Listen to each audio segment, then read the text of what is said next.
මා දෘෂ්ටියක් මිත්‍යා දෘෂ්ටියක් වෙනව නෙමෙයි. අපි තුළ මිත්‍යා දෘෂ්ටියක් තිබුණේ නැහනේ. මිත්‍යා දෘෂ්ටියක් තිබුණ නැති නිසා ස්වභාවයෙන් අපි සම්මා. අර පුංචි ළමයි ප්‍රභාස්වරයි කියලා කියන්නේ කිසිම කෙලෙසයක් අඳුරන්නේ නැහනේ.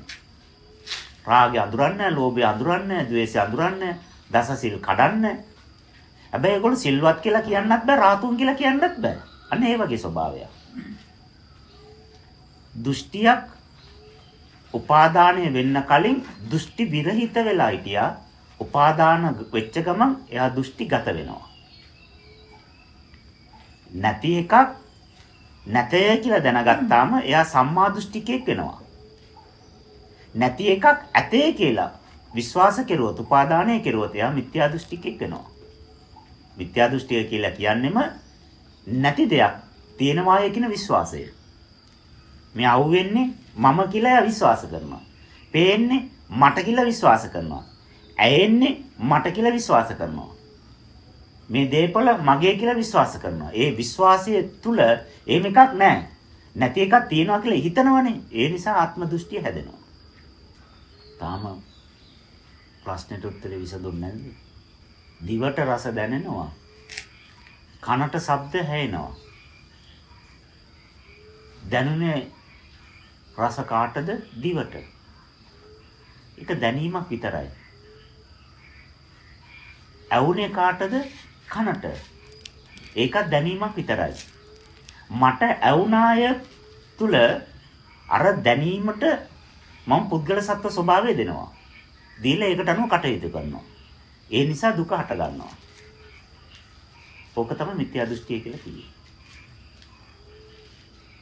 කනට ඇහුණා.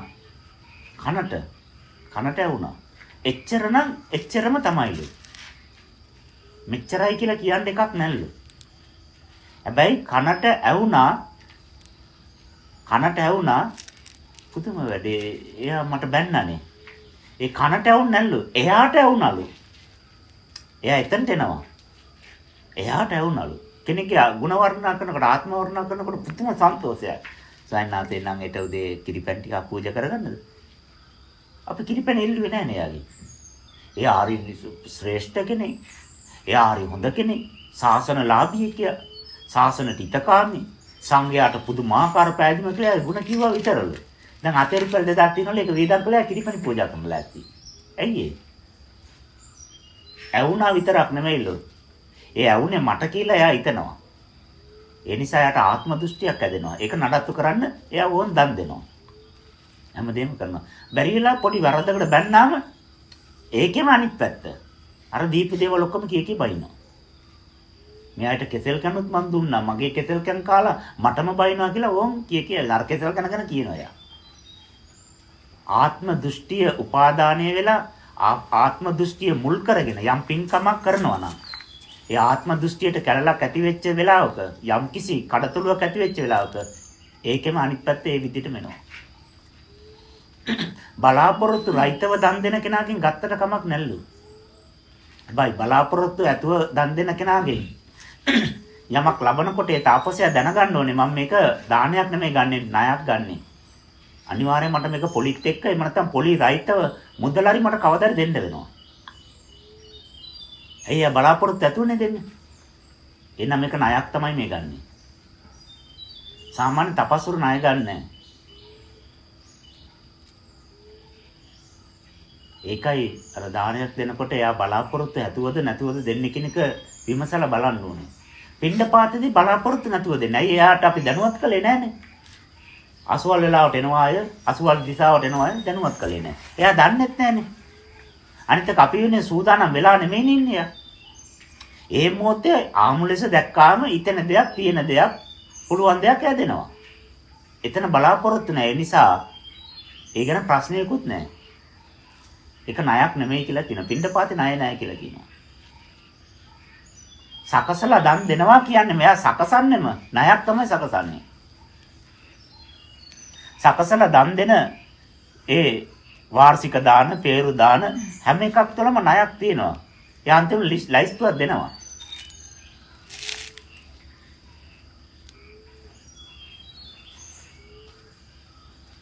සමහර අය ඇවිල්ලාම කියනවා සයන්නාස් 23 වෙනිදා අපිනේ දානේ දෙන්නේ. ඉතින් ආම්ද්‍රෝ දන්නවා 23 වෙනිදා peeru දාන්නේ මේගොල්ලන්ට තමයි තියෙන්නේ කියලා. ඇයි ඉතින් අවුරුදු 5ක් විතර දැන් ආම්ද්‍රෝ දානේ වළඳලා ඒ ඔක්කොම දින දන්නවනේ. ඒ ඇවිල්ලා කියන සයන්නාස් 23 වෙනිදා දානේ දෙන්නේ අපිනේ. එතකොට ආම්ද්‍රෝ දන්න මේ ණය ඉල්ලන්න ඇවිල්ලා තින්නේ. ණයකාරෙක් නේ. දින කියන්නේ නැන්නේ. සයන්නාස් මේ අම්මට ටිකක් අසනීපනේ කිරි අම්මට. ඉතින් ඔබ වහන්සේ පිළිතට වඩිනව නේද? වඩින්න පුළුවන්ද නෙමෙයි. වඩිනව නේද? ඒ අන කරන්නේ. ඇයි ඒ ණය දීලානේ තියෙන්නේ. ණයට බත් කාලානේ. එහෙම දෙයක් තියෙනවා. ඒ ආත්ම දෘෂ්ටියේ. එයා අදන ආත්ම දෘෂ්ටියක් මම මේක දුන්නාය. එනම් මේක කෙරෙන්න ඕනේ. මමනේ දුන්නේ. ආත්ම දෘෂ්ටිය. ඒක අර පුදුජන ස්වභාවය තුල ආර්ය ස්වභාවය තුලක් තියෙනවලු. ඇහුණා නෙමෙයි පුදුමයට මට බැන්නනේ රාම්දුරු. ඒ උන්වහන්සේට වැඩක් නැන්නේ මගේ අඩුපාඩු. මට බැන්නනේ ආම්දුරු. ඇහුණා නෙමෙයි මට බැන්නා.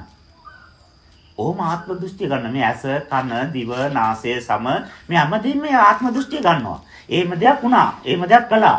එහෙම දෙයක් මම දැක්කා. එහෙම දෙයක් මට දැනුණා. එහෙම දෙයක් ඇහුණා. එයා තමයි එහෙම කළේ. මෙයා තමයි මෙහෙම කළේ. මෙයා තමයි ගත්තේ. අරයා තමයි ඒක කළේ. ඒ ඔක්කොම ආත්ම දෘෂ්ටි. ආත්ම දෘෂ්ටිය නැති වෙච්ච රාතේකට ගිල්ලවම රාත බලාගෙනවා.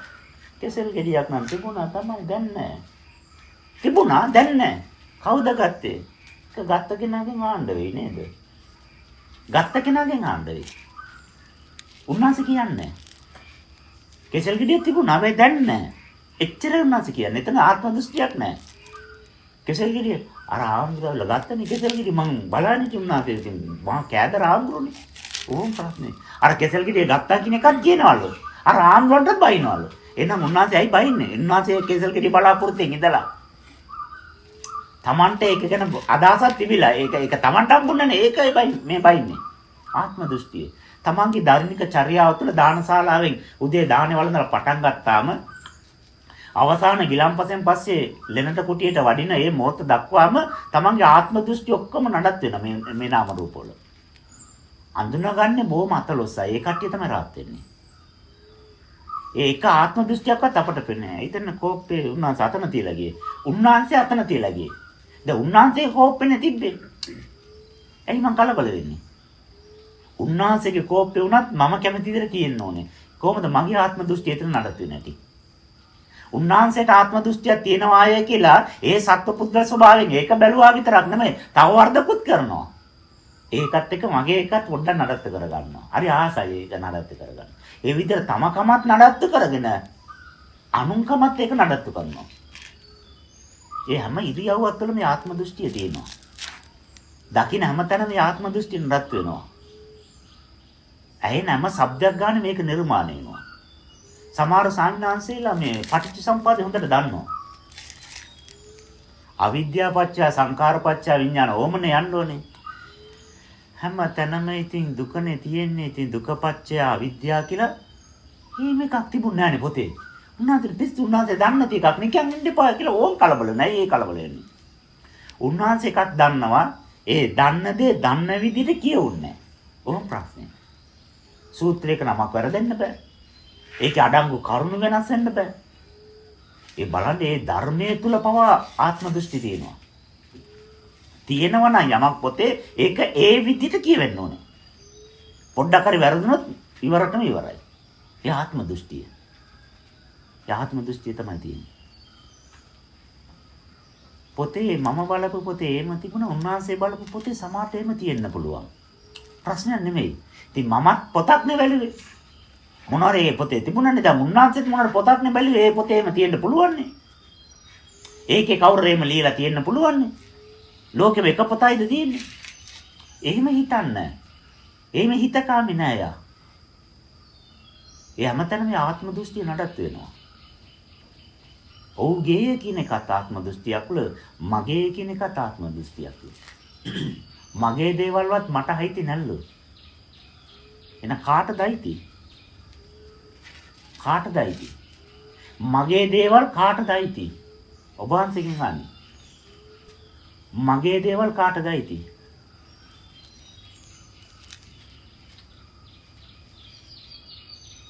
ඉදිමතයිද? දුර වැඩිද? සිංහල පැහැදිලි මදිද? ඈ? මගේ දේවල් කාටද අයිති? හරි. දැන් තමයි වහන්සේට වුනේ ඒක. මගේ දේවල් මට අයිති. අනුන්ගේ දේවල් කාටද අයිති? ඕම් රාතයි ඉන්න තැන. මේක අනුන්ගේනේ. මේක මට අයිති නෑ මම මේක මුරකාරයෙක්නේ. ඒ විදිහට දකින්න ලෝකෙ දෙඳයි කෝප පිඟම් වල ඒ පාත්‍ර සිවුරු වල පාපිස් වල කොතනවත් රාතා නෑ. රාතන් වහන්සේ නෑ. පාපිස් අතින් නැති මේක පාවිච්චි කරනවා. ඉතින් අත්තර යම ඉතින් වෙන කෙනෙකුට අයිති. මෙතන ඉන්න තාක්කල් මේකේ මුරකාරයා. අතන ඉන්නකොට එතන මුරකාරයා. එතකොට ඔබ වහන්සේ ගිජ්ජකුට ඉන්නකොට ගිජ්ජකුට මුරකාරයාම. මාර වෙලේ તો ජේතනාරාම මම මුරකාරයා. සවැත් නුවරට ගියාම මේ සුබෝධාරාමේ මම මුරකාරයා. ඇයි ඔබ වහන්සේ හැමතැන මුර කරන්නේ? ඉතින් මට ස්ථිර තැනක් නැහැනේ. ඉන්න තැන මම මුර කරගෙන ඉන්නවා. මගේ කියලා කිව්වොත් ඒකේ අයිතිකාරයා මම. අනුන්ගේ කියලා කිව්වොත් ඒකේ අයිතිකාරයා මම නෙමෙයි. මේක අයිතිකාරයා අනුන්ගේ. ආර්ය කෙනෙක් නිතරම දකින්නේ මේ ඔක්කොම අනුන්ගේ කියලාලු. මානකම ශාසනයටනේ අයිති. පාත්‍රය මානකමටනේ අයිති. දාණය දෙන කෙනාටනේ අයිති. දෙන කෙනාටනේ අයිති. ලැබීම කර්මයටනේ අයිති. ඔක්කොම අනුන්ගේ විතර කිසිම තැනක මම නඩත්තු වෙන්නේ නැල්ලු. ඒ නිසා ආත්ම දෘෂ්ටියක් එතන නිර්මාණය වෙන්නේ නැහැ.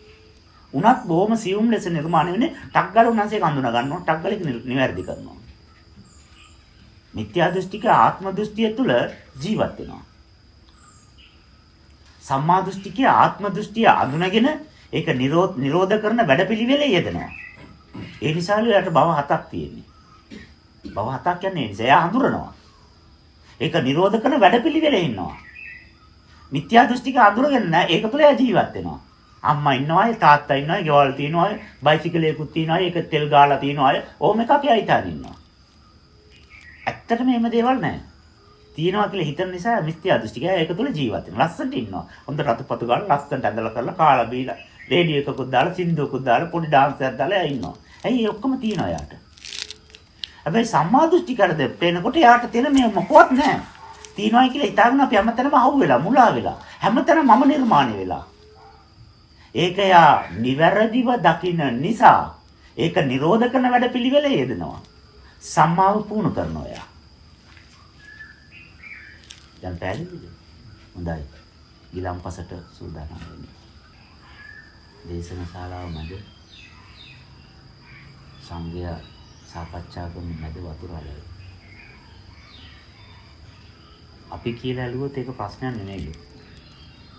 අවසර නැතුව කවුරු කෙනෙක් කරොත් ඒක අසංවර ක්‍රියාවලියක්. මහා පාප ක්‍රියාවලියක්. ඉක්මීමක් නැති සංවරයක් නැති අසත්පුරුෂ ක්‍රියාවලියක් කියලා තමයි අපි ඒක නමක් දෙන්නේ. මේකම ලෝකේ හැමතැනම තියෙනවා.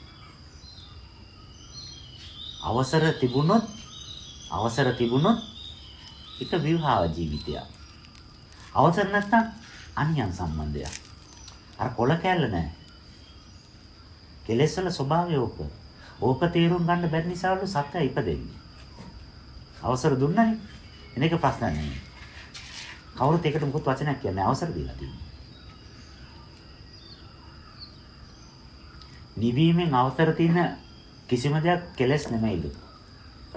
නිවීමට අවසර නැත්තම් ඒ ඔක්කොම කෙලෙස් වෙයි. නිවුන් නැත්තම් කෙලෙස්. අවසර නැහැ. නිවීමට අවසර නැහැ. චිත්ත ජීවිත කාලෙම මාළුවා වතුර නේද ඉන්නේ. මාළුවාට සීතල දැනෙන්නේ නැත්තේ.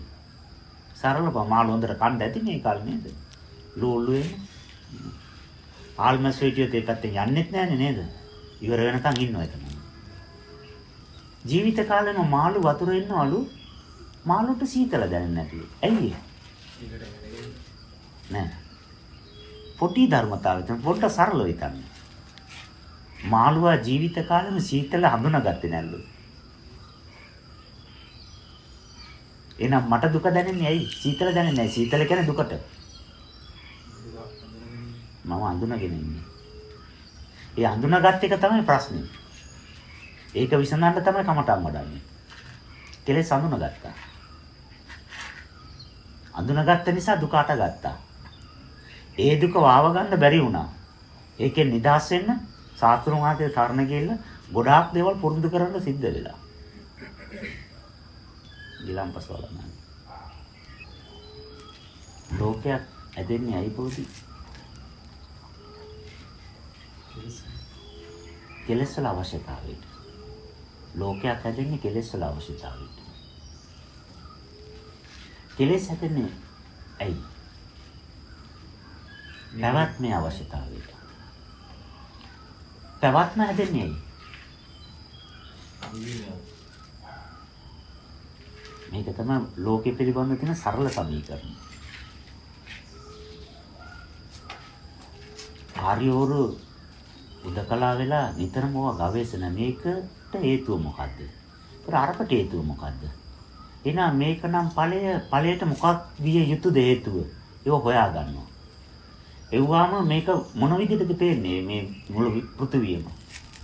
සම්පූර්ණ වේදිකාවක් වගේ අම්මා තාත්තා ලොකු අම්මා කිරි අත්තා ව්‍යාපාරිකයා ඒගොල්ලෝ ඔක්කොම එක එක චරිතවල රඟපානවා. මේක සම්පූර්ණ නාට්‍යයක්. මේ වේදිකාවක මාපොළොව කියන වේදිකාව මේගොල්ලෝ ඔක්කොම රඟපානවා. නළුවෝ නිලියෝ වගේ ඔක්කොම රඟපානවා. එක එක්කෙනාට එක එක චරිත තියෙනවලු. කිරි අම්මගේ චරිත රඟපානවා. පාසල් යන දරුවාගේ චරිත රඟපානවා. ගුරුවරයා වේවලක් අරගෙන ගුරුවරයාගේ චරිත රඟපානවා. ඔක්කොම රඟපානවා. ඒ මහා වේදිකාවක මම නරඹන්නේ කියලා මම බලන් ඉන්නවා. මොකද්ද මේ වෙන්න කතාව? මුන් උඩ පයින්නවා, කෑ ගන්නවා, ගස් කපනවා, වලවල් ආරනවා. අර මනුස්සයා බත් විනවා, බත් විකුණනවා, මුන් බත් කනවා. hina වෙනවා, නටනවා, සින්දු කියන අර මනුස්සයා බීලා වැටිලෙන ඔක්කොම රඟපානවා. මේ ලෝකෙ ඔක්කොම රඟපෑමක් තියෙන්නේ. එයා මේ නාට්‍ය තුල නැහැ. එයාට කිසිම චරිතයක් ලැබිලා නැහැ. එන්නේ ගහකට වාඩි වෙලා වේදිකාවේ නාට්‍ය නරඹනවා එයා. එයා නරඹන්නේ. රඟපාන්නේ නෙමෙයි. ආර්යවරු කියන්නේ ඒ වේදිකාවේ පෘථිවිය නම් වූ වේදිකාවේ රඟපාන්නේ නෙමෙයි. එයා නරඹන්නේ. ඒ නිසා මිනිසුන්ගේ සේරම අඩුපාඩු ටික යට පේනවා. එයා බලන් ඉන්නවා. අම්බෙනේ දෙයක් වළඳලා එයා බලන් ඉන්න. මොකද්ද මේ වෙන්නේ කියලා. තාපසීක එසේ යුතුයි. කිසිසේත්ම වේදිකාවට නැගලා කුමක්කෝ චරිතයක් රැගෙන රඟපාන්නේ නොවිය යුතුයි. එයා වේදිකාවෙන් පාළ බොහොම සුවසේ වාඩි වෙලා ඒක නරඹන්නේ විය යුතුයි. නරඹන කන ඒ නාට්‍යයෙන් එතර වෙනවලු. නාට්‍යවරු නම් එයා ගෙදර යනවලු. ඒ කියන්නේ පිරිනිවන් පානවලු. අර රඟපාන කෙනා බෑලා තව වේදිකාවට නගිනවලු. ආයෙ එකක් රඟපාන්න තියෙනවනේ. ආයෙ එකක් රඟපානවා. ඒ නාට්‍යවරු නම බෑලා ආයෙ ඉපදිලා තව වේදිකාවට නැගලා ආයෙ එකක් රඟපානවලු.